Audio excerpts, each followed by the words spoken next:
Psicología de la salud. Este podcast estará guiado por la psicóloga Tita Wiles, psicóloga clínica, magíster en terapias psicológicas de tercera generación. Hoy estará acompañada de la psicóloga Alicia Krikorian, docente universitaria de la Universidad Pontificia Bolivariana y psicóloga clínica y de la salud. Hola, les doy a todos la bienvenida a este primer programa que voy a empezar a hacer en mis podcasts con la intención de dar a conocer un poco más esto de qué es la psicología, qué podemos encontrar en los diferentes ámbitos que tiene la psicología.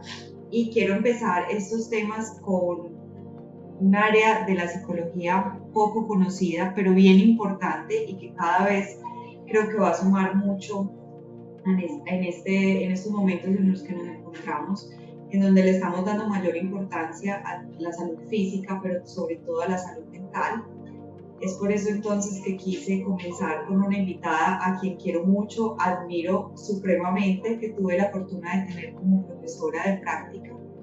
Es Alicia Krikorian. Ella es una psicóloga doctorado en psicología de la salud y que les voy a contar una anécdota que cuando yo empecé mis prácticas en el Instituto de Cancerología, que ella era quien era la psicóloga en ese momento de esta institución en Medellín, tenía el máster en psicooncología, y a mí eso me causó una curiosidad impresionante, Alice, aquí te lo confieso. Fue la primera vez que tuve desde mi profesión como el acercamiento a eso de la psicología en ese momento, luego la psicología de la salud.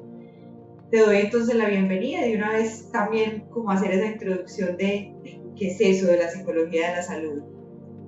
Bueno, muchísimas gracias, Beatriz. Muchas gracias por esta invitación tan rica. Me alegro mucho pues que volvamos a coincidir en la vida y que nos podamos acompañar pues en este camino de la psicología de la salud.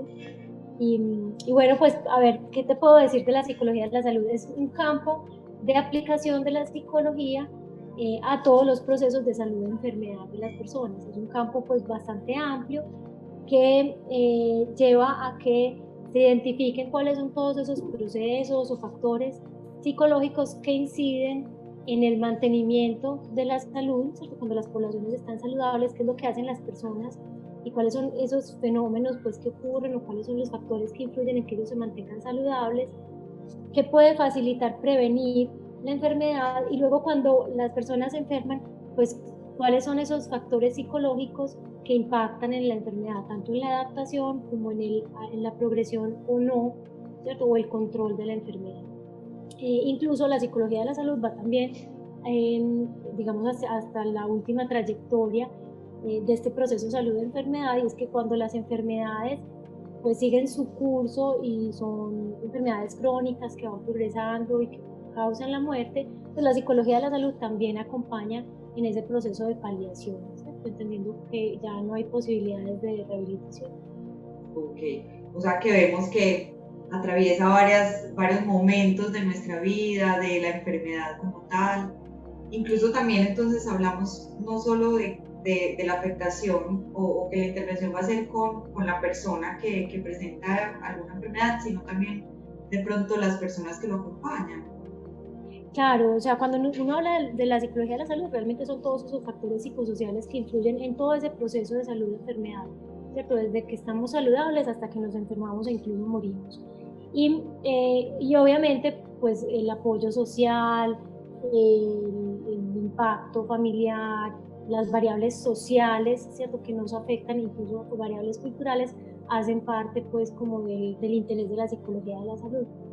También es importante entender que la psicología de la salud no solo se encarga de la intervención, ¿cierto? O sea, de cómo intervengo yo, por ejemplo, para mantener a una población saludable o a una persona saludable o para prevenir una enfermedad o así, sino que también la psicología de la salud está muy interesada en la investigación, en conocer cuáles son todos esos factores psicosociales que inciden en estos procesos.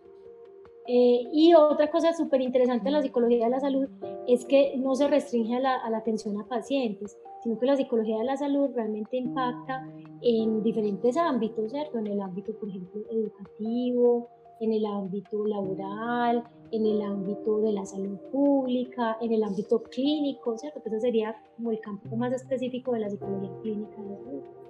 Ok, perfecto.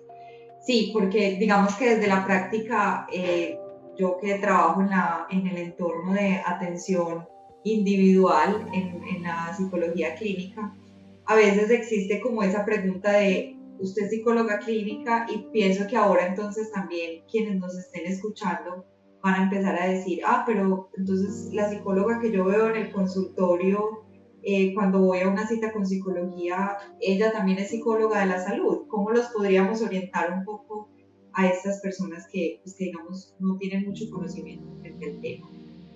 Bueno, cuando uno habla pues de psicología clínica, la psicología clínica se encarga del diagnóstico y la intervención de problemas mentales.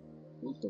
Y cuando hablamos de psicología clínica de la salud, hablamos de toda esta diagnóstico e intervención de problemas o variables psicosociales, ¿cierto?, que ocurren en ese trayecto o en ese proceso de salud o enfermedad.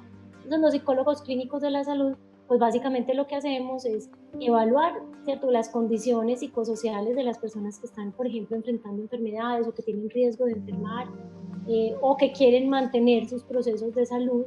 Evaluamos esos factores psicosociales, identificamos si hay alguna problemática al respecto o cuáles son las potencialidades también de esa persona o de ese grupo, porque a veces también trabajamos pues con grupos de personas, y a partir de ahí pues diseñamos los procesos de intervención, pero siempre como en un contexto integral, pues entendiendo la salud de una forma integral, no, digamos no fraccionando la salud mental por un lado y la salud física por el otro, sino que desde la psicología de la salud tenemos una visión biopsicosocial y espiritual de la persona. Entonces, siempre como nuestro abordaje está enmarcado en ese modelo muy holístico, muy integral.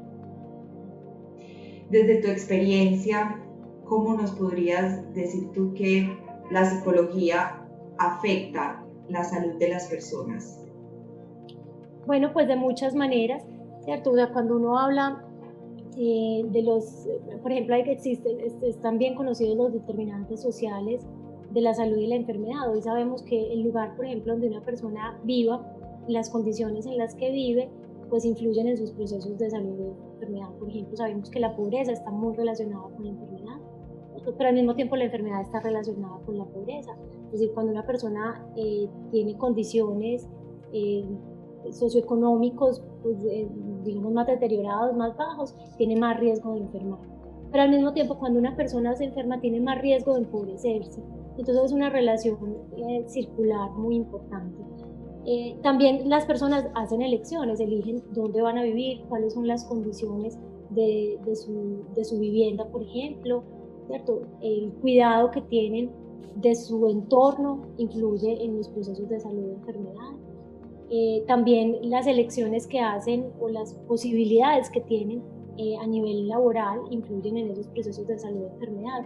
Sabemos que hay personas que tienen más riesgo pues, de tener lesiones, accidentes, por el tipo de trabajo que hacen, ¿cierto? O sea, por ejemplo, personas que trabajan en la construcción pues tienen más riesgo de lesiones, ¿cierto? O operarios que hacen un trabajo muy automático y muy continuo, ¿cierto? Y hacen siempre los mismos movimientos, pues tienen unos riesgos muy específicos.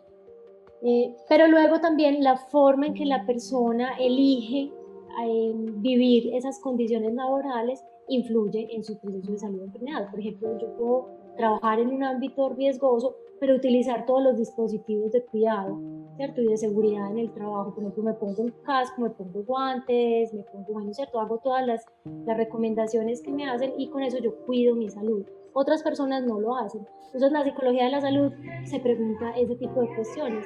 O sea, ¿por qué unas personas se cuidan la salud y por qué otras personas no? También influye digamos, en los procesos relacionados con las elecciones alimenticias. ¿Por qué las personas eligen comer de cierta manera o comer de otra?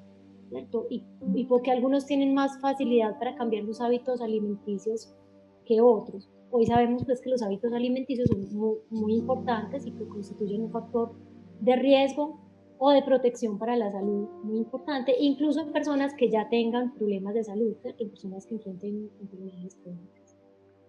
Últimamente también se viene estudiando mucho el impacto de las relaciones interpersonales.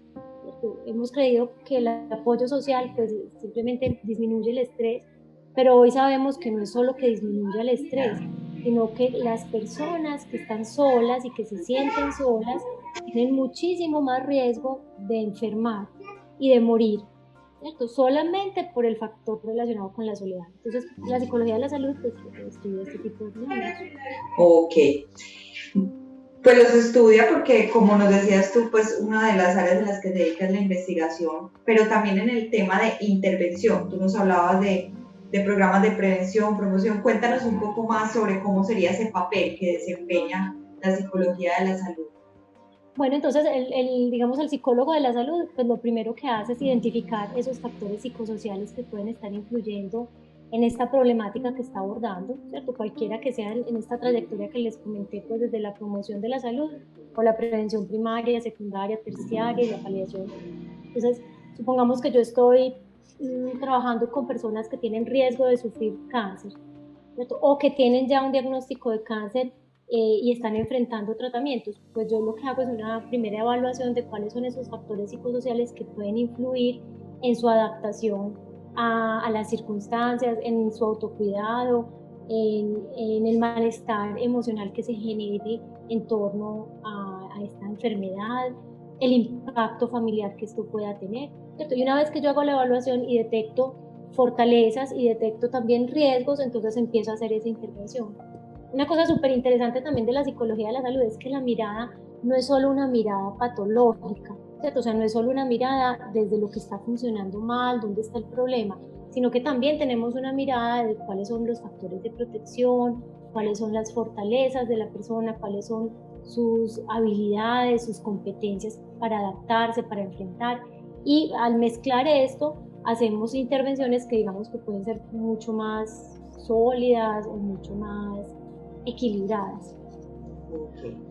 Tú hablabas de pues, cómo en las diferentes áreas de funcionamiento se podría ver al papel del psicólogo especializado en psicología de la salud. Cuéntanos un poco, por ejemplo, el papel que tendría un psicólogo de la salud en la parte, en el área educativa. Bueno, por ejemplo, los psicólogos que trabajan en ámbitos educativos, es como doble, ¿cierto? O sea, puede ser que yo sea un psicólogo educativo, o sea, yo trabajo, por ejemplo, en un colegio o en una institución educativa y parte de lo que yo hago es proponer programas de mantenimiento de la salud de esas poblaciones. Un ejemplo que hoy es muy importante es la obesidad en niños. Se ha convertido en un problema a nivel mundial la obesidad en los niños. Entonces los psicólogos educativos pueden hacer intervenciones que prevengan la obesidad en los niños en un ámbito educativo, por ejemplo. Otro puede ser el tema de la salud sexual, ¿cierto? O sea, cómo el psicólogo promueve prácticas que favorecen la salud sexual en poblaciones, por ejemplo, de adolescentes, ¿cierto? Luego, por ejemplo, en las universidades puede ser que los servicios de psicología estén atentos a esos riesgos que son típicos en las personas adultas jóvenes que están empezando ese proceso universitario y donde ahí se instauran un montón de conductas que pueden afectar la salud, ¿sí? Por ejemplo, yo puedo iniciar una campaña sobre cómo hacer un adecuado manejo del tiempo libre, cómo prevenir el tabaquismo, que es muy típico que inicie pues, en la universidad, cómo mejorar pautas alimenticias, cómo mejorar pautas de sueño. Yo trabajo pues en la universidad y trabajo con estudiantes y dirijo la materia de psicología de la salud. Y semestre por semestre hacemos un ejercicio que es muy interesante y es que los pongo a monitorear qué es lo que comen durante una semana, cuánto ejercicio hacen y cómo duermen. Y es impactante, ¿cierto? Ellos ni siquiera se dan cuenta de lo mal que comen, de lo mal que duermen y del poco ejercicio que hacen. A veces tienen como la idea de que son muy saludables, pero cuando les pido que hagan este ejercicio y les pido que tomen fotos de todo lo que comen, ¿cierto? Que registren cuánto tiempo al día hicieron ejercicio, cuántas horas durmieron, Y entonces ahí es donde ellos se empiezan a dar cuenta del gran desorden que tienen, ¿cierto? Porque por primera vez están ellos controlando su alimentación, sus horas de sueño, bueno, como todas estos procesos, y a veces pues no lo están haciendo muy bien y se están afectando a ellos mismos. Por ejemplo, duermen muy mal, ¿cierto? Una cosa que vemos semestre por semestre es que tienen unas pautas de sueño muy irregulares y duermen muy mal, y luego tienen tienen una actividad muy demandante, ¿cierto? Una actividad cognitivamente muy demandante, tienen horarios muy extensos de estudio, entonces si no duermen bien, pues no rinden, y a veces se sorprenden porque estudian y estudian y no rinden, ¿no es cierto? No tienen el desempeño académico que quisieran, pero es básicamente porque están muy cansados, porque no están durmiendo bien y porque no se están alimentando bien y no están haciendo buen ejercicio. Bueno, todo esto está interrelacionado. Podríamos Entonces, entonces, sí. el psicólogo educativo pues puede hacer como digamos esas intervenciones. Luego, también puede ser para el otro lado. Un psicólogo clínico se puede apoyar de psicólogos educativos para plantear programas de intervención psicoeducativos, por ejemplo, en un hospital. Supongamos que yo quiero trabajar con personas que tienen fibromialgia y yo quiero hacer un programa psicoeducativo. Yo me puedo apoyar de los psicólogos educativos que conocen esas herramientas de aprendizaje para hacer un mejor programa de intervención. Okay. Excelente, porque entonces empieza a ver uno cómo pues nos podemos unir entre colegas y que al final el conocimiento, pues siempre que vaya bien orientado, va a poderse unir y nutrirse de muchas otras áreas. Claro, y eso es una de las cosas que más me gusta de la psicología de la salud, que sí, implica un trabajo colaborativo continuo. muy Siempre estamos integrativo. colaborando, sí, muy integrativo, y siempre estamos colaborando con personas de disciplinas muy distintas a veces. Por ejemplo, a veces los psicólogos no sabemos cómo comunicar a las poblaciones los hallazgos psicológicos que son importantes. Pues los publicistas, los diseñadores gráficos nos ayudan a traducir este lenguaje psicológico en un lenguaje que la gente entienda y que pueda lograr pues esas transformaciones que se requieren en sus hábitos de vida. Mira qué interesante, exacto. Mira que no solamente es unir dentro de las mismas áreas de la psicología, sino como también permite que otras áreas de conocimiento ingresen. Incluso también de la mano de profesionales dentro de la misma área de la salud, pero también se comunican pues el psicólogo con el médico, con el terapeuta físico. O sea, vemos también con otras áreas muy interesantes. También, digamos que para resumir un poco, miramos entonces como desde la psicología de la salud estamos observando, promoviendo el tema de los hábitos, ¿cierto? Cómo estamos realizando las actividades y qué tanto va eso a impactar o no en nuestra salud y nuestra enfermedad. ¿Qué nos podrías hablar tú, como en tus palabras, en tu experiencia, cómo se entiende la enfermedad en el área de la psicología de la salud?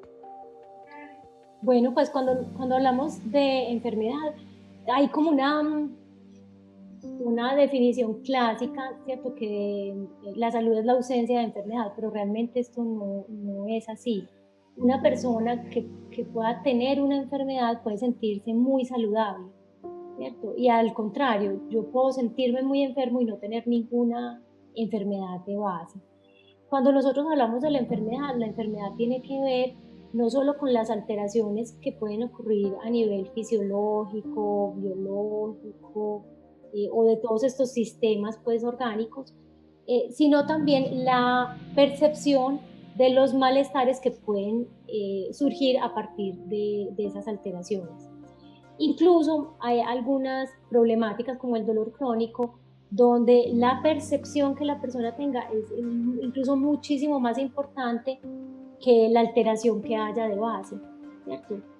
Por ejemplo, el dolor es una experiencia, ¿cierto? No es solo una sensación, sino que también es una experiencia displacentera donde la interpretación que yo haga de las sensaciones que tengo en mi organismo, pues puede exacerbar o no esa experiencia de dolor. El impacto emocional puede exacerbarlo, por ejemplo, la falta de apoyo social, los estresores pueden aumentar la percepción de dolor. Mi forma de afrontar la problemática puede ser pues el dolor o cualquier otro síntoma. Cómo yo afronte eso y cómo lo maneje, pues puede disminuirlo o incrementarlo. Por ejemplo, si yo tengo dolor, voy a seguir con el ejemplo del dolor. Digamos que yo tengo dolor Y tengo además pensamientos asociados a ese dolor, que es muy típico. Yo tengo, por decir, algún dolor en la espalda y empiezo a pensar, ay, este dolor en la espalda debe ser algo muy grave, de pronto me voy a quedar inválida, puede ser que ya no pueda seguir trabajando y mi familia depende de mi salario, ¿cierto? No voy a poder cuidar a mis hijos. Entonces yo empiezo a tener este tipo de pensamientos que se encadenan unos con otros, que además son pensamientos pues muy negativos, anticipándonos a cuestiones que todavía no sabemos si van a ocurrir o no y pueden ser incluso catastróficos. Estos pensamientos pues tienen un efecto emocional. Si yo pienso de esta manera emocionalmente, pues me voy a poner ansioso, me voy a angustiar, puedo empezar a sentirme pues triste, derrotado por el dolor, o derrotada pues por el dolor, y esto me lleva a tratar, por ejemplo, de no moverme, ¿cierto? De moverme lo menos posible para que el dolor no se me incremente. Hoy sabemos, por ejemplo, que las personas que tienen dolor lumbar, que catastrofizan, o sea, que proceso de pensamiento y que se quedan quietas, ¿cierto? O sea, que limitan su capacidad funcional o que dejan de moverse, esto genera un círculo vicioso que incrementa el dolor porque hace que la persona se desacondicione, ¿cierto? Hace que ese desacondicionamiento le aumente el dolor. Por ejemplo, si yo tengo un dolor lumbar porque tengo, por decir, alguna lesión en la médula, ¿cierto? Espinal, y yo no me muevo, ¿cierto? Me muevo lo mínimo posible, entonces puede ser que a ese dolor, ¿cierto? Que es más de origen nervioso, se puedan sumar dolores de tipo mecánico por la tensión de los músculos o por el desacondicionamiento de los músculos. Y esta persona que deja de hacer actividades, pues probablemente no solo deje de hacer actividades físicas, sino que si le invitan a una fiesta, pues no va a querer ir porque no quiere bailar, no quiere moverse, ¿cierto? Entonces disminuye su interacción social y empieza a estar más sola. Y su estilo de vida se va volviendo un estilo de vida más depresor. Eso, por ejemplo, es lo que ha explicado por qué algunas personas con dolor lumbar no se adaptan bien a su dolor y se van desacondicionando en el tiempo y van generando procesos de depresión. Mientras que las personas que tienen dolor lumbar y que dicen, yo no me voy a dejar estar acá, ¿cierto? O sea, yo voy a rehabilitarme, voy a poner de mi parte, y que buscan alternativas, ¿cierto? O sea, no solo se respaldan en los tratamientos farmacológicos, pues en los medicamentos, sino que empiezan a buscar, por ejemplo, fisioterapia, buscan algún ejercicio que les permita mantenerse activos, no disminuyen sus interacciones ni sociales ni laborales, ¿cierto? O sea, no se dejan estar, son personas que más fácilmente se recuperan de su dolor lumbar.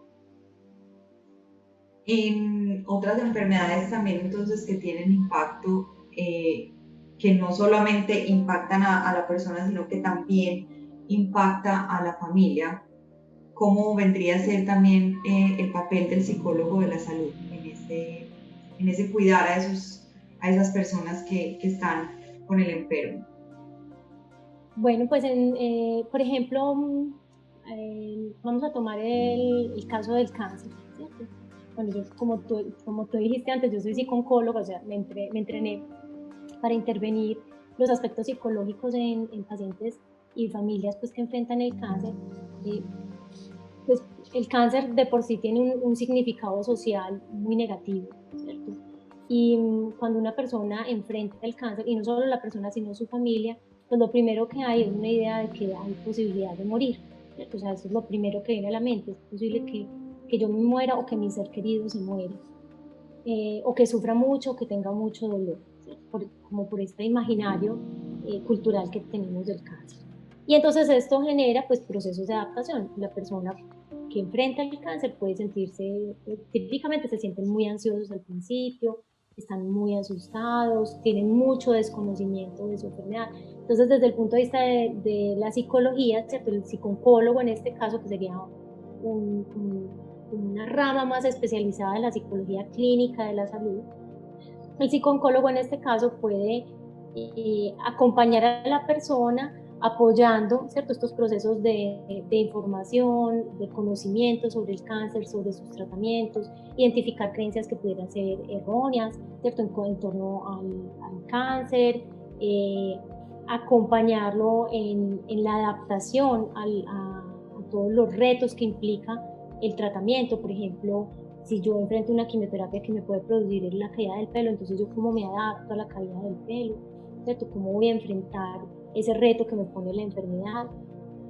Cómo puedo minimizar el impacto, por ejemplo, sobre mi autoestima, sobre mi confianza, cómo puedo mantener mi funcionamiento, ¿cierto? Lo máximo posible en el transcurso, pues, como de esta trayectoria de enfermedad. Y lo mismo para la familia. A veces la familia, pues, no tiene mucha información, a veces la familia no sabe cómo apoyar, o intenta apoyar, pero no lo hace, pues, de manera efectiva. Un caso típico que tenemos es que hoy tenemos algo que se ha llamado la tiranía del pensamiento positivo, ¿cierto? Y es que cuando una persona enfrenta una enfermedad crónica y sobre todo el cáncer, lo primero que todo el mundo le dice es: no se sienta triste, usted no se puede deprimir, no puede pensar negativamente, solo sus pensamientos pueden ser positivos, ¿cierto? Usted tiene que pensar que con el poder de la mente usted se va a curar y va a salir adelante. Y bueno, y la verdad es que cuando uno enfrenta un cáncer, pues es que es una situación muy angustiante, ¿cierto? Y entonces es normal que uno esté triste, que uno esté ansioso. Y cuando yo no me permito pensar y sentir, ¿cierto? Este tipo de cosas y adaptarme a ese tipo de cosas, es como si yo tuviera que hacer un doble esfuerzo, ¿cierto? Yo trato de guardar esos sentimientos y emociones que son negativas y trato de aparentar una felicidad. Y creo que todos sabemos lo difícil que es sonreír cuando por dentro nos sentimos muy tristes. Es cierto, tocas un tema bien importante porque también se ha malentendido ese tema de la psicología positiva o que tanto promueven del positivismo, porque pienso que también es una sobrecarga que le estamos poniendo a las personas que pasan por momentos que generan alto sufrimiento, ¿sí? Y tienes toda la razón. Entonces, por ejemplo, a veces enseñamos a la familia que es importante darles apoyo emocional, normalizar esas emociones, validarlas, ¿cierto? Darles espacio a que se puedan expresar, compartir en familia los momentos difíciles, ¿cierto? O sea, como familia estamos para apoyarnos en lo bueno y en lo malo y en lo regular.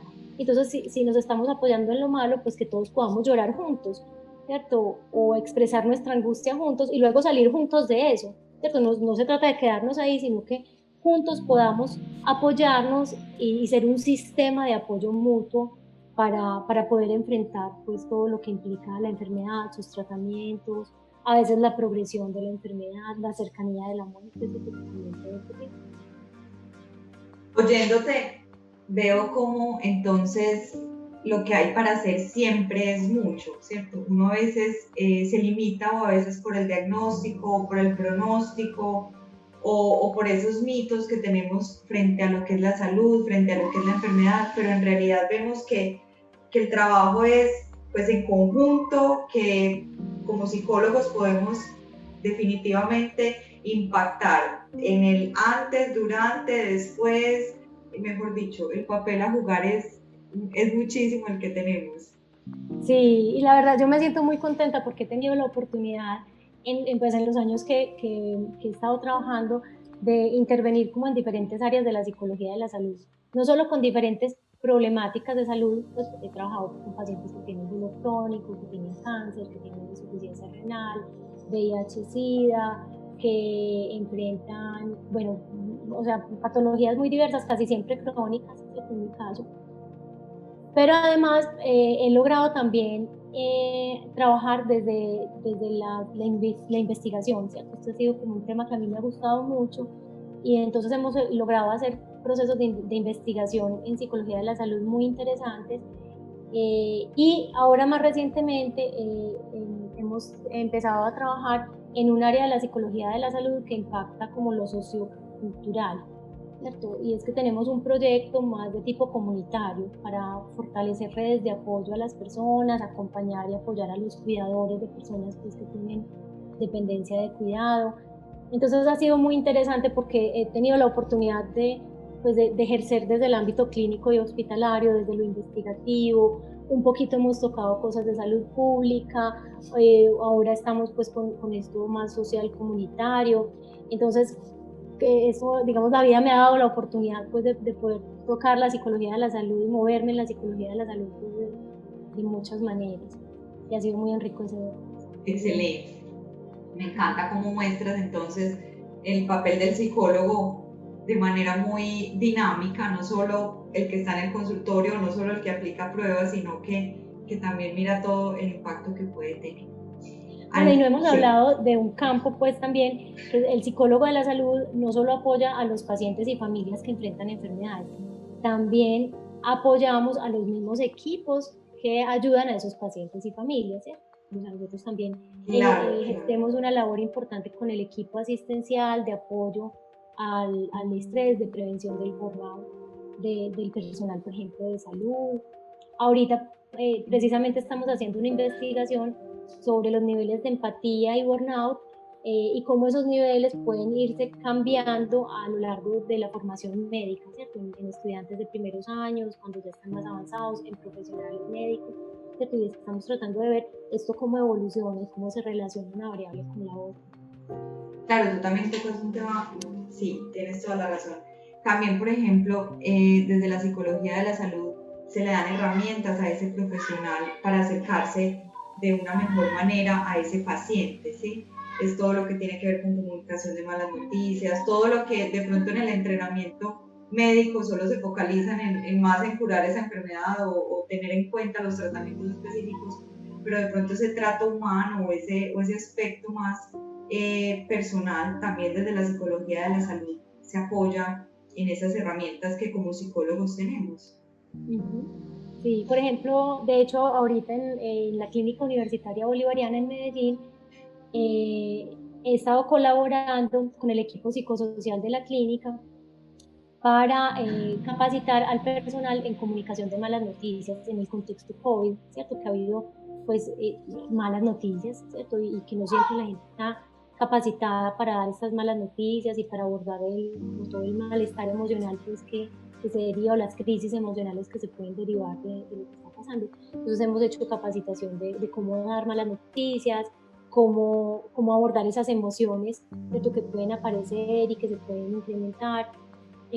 Ahora estamos trabajando también en todo el tema, le estamos apoyando al personal de salud sobre cómo enfrentar los procesos de morir, muerte y duelo, ¿cierto? Que hoy están siendo pues tan comunes por la pandemia, además en un contexto de mucho estrés, de pocos recursos, ¿cierto? De soledad de los pacientes, de los distanciamientos, ¿cierto? Y aislamientos que tenemos que enfrentar. Entonces esto ha sido una situación muy, muy estresante y hemos trabajado en todas esas temáticas y también les hemos dado herramientas de autocuidado, ¿cierto? O sea, cómo mantener su autocuidado, cómo limitar el estrés laboral, la posibilidad de burnout, cómo no perderse, ¿cierto? Por ejemplo, no perder la calidez en la atención a pesar de los estresores que estamos viviendo y de todas las dificultades. Muy interesante todo el trabajo investigativo y digamos el psicoeducativo que están haciendo. Bueno, Alicia, hoy es nuestro primer programa. Te agradezco muchísimo pues, por permitirme este espacio. Te agradezco muchísimo toda tu información. Siempre es un placer oírte porque tienes demasiado conocimiento y eres una persona, me encanta tu pasión por el tema y cómo lo facilitas, cómo lo desmenuzas para que otras personas también podamos entender toda esta área de cuidarnos, de poder entender en esos momentos difíciles como es el momento de una enfermedad o cómo también cuidarnos en nuestra salud. Entonces siempre es un placer oírte y tenerte en cualquier invitación que uno te haga. Te agradezco de corazón, de verdad, el espacio que nos das y espero tenerte también en próximos encuentros, ya que empezamos con este programa. Yo creo que el agradecimiento es mío, ¿cierto? Gracias por darme el espacio de hablar de estos temas que es evidente que me apasionan, ¿cierto? Que me encanta y bueno, y no sé si sé mucho porque creo que cada vez sé menos, ¿cierto? O sea, en la medida en que uno se le van abriendo puertas en este ámbito, pues uno se da cuenta de todo lo que falta por conocer y todo lo que quiere conocer. Entonces, bueno, pues muy rico tener el espacio para compartir pues esto que es tan importante de la psicología de la salud y también como ir generando esa conciencia social de la importancia que tiene el rol del psicólogo en estos ámbitos. Entonces, muchísimas gracias por la invitación y claro, pues quedo a la orden para próximas ocasiones. Ok, muchísimas gracias y muchísimas gracias a quienes nos hayan escuchado. Esperamos haberles sido de mucha utilidad y que queden abiertos a investigar mucho más en el tema. Nos vemos, muchas gracias. Recuerda visitarnos en www.cuerpoymente.com.co y puedes apoyarnos compartiendo este audio con las personas que tú consideres les pueda ser útil esta información. Somos Cuerpo y Mente, una luz en tu sanación.